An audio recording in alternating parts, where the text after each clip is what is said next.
నమస్తే, welcome to RP7 TV news. Telangana రాష్ట్ర ఆవిర్భావ దశాబ్ది ఉత్సవాల సందర్భంగా కరీంనగర్ మున్సిపల్ కార్పొరేషన్ రేకుర్తిలో కాంగ్రెస్ పార్టీ 18వ డివిజన్ ఇన్ఛార్జ్ బాలభద్రి శోభారాణి శంకర్ల ఆధ్వర్యంలో మహిళలు మరియు డివిజన్ కాంగ్రెస్ పార్టీ సభ్యులు కేక్ కట్ చేసి స్వీట్లు పంపిణీ చేయడం జరిగింది. ఈ కార్యక్రమంలో రేకుర్తి 18వ డివిజన్ కాంగ్రెస్ పార్టీ SSL అధ్యక్షులు దుర్గం శేఖర్, కాంగ్రెస్ పార్టీ యూత్ నాయకులు జాడి అశోక్, చంటి, మౌనిక, అస్తాపురం శ్రీజ డివిజన్ ప్రజలు పాల్గొన్నారు. ఈరోజు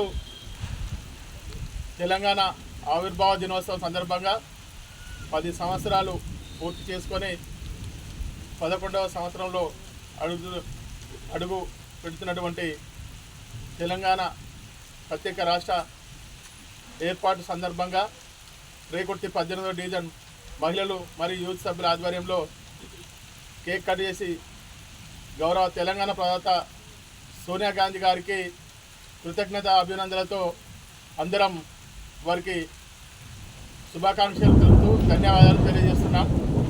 అమరుల త్యాగాల వల్ల ఏర్పడిన తెలంగాణ కొత్త ఏర్పడినటువంటి కాంగ్రెస్ పార్టీ ప్రభుత్వంలో 4 కోట్ల ప్రజలు కోరినటువంటి భవిష్యత్ తెలంగాణగా కాంగ్రెస్ ప్రజాపాలన కొనసాగుతుందని ఈ సందర్భంగా తెలియజేస్తూ ప్రజలందరికీ మరొకసారి తెలంగాణ ఆవిర్భావ దినోత్సవ శుభాకాంక్షలు తెలియజేస్తున్నాను. ఇటు కార్యక్రమంలో రేకుర్తి 18వ division Congress party incharge Balabhadri Shobharani Shankar గారు మరియు దుర్గం శేఖర్ SSL అధ్యక్షులు, జాడి అశోక్ యువజన నాయకులు, మహిళలు పాల్గొనడం జరిగింది.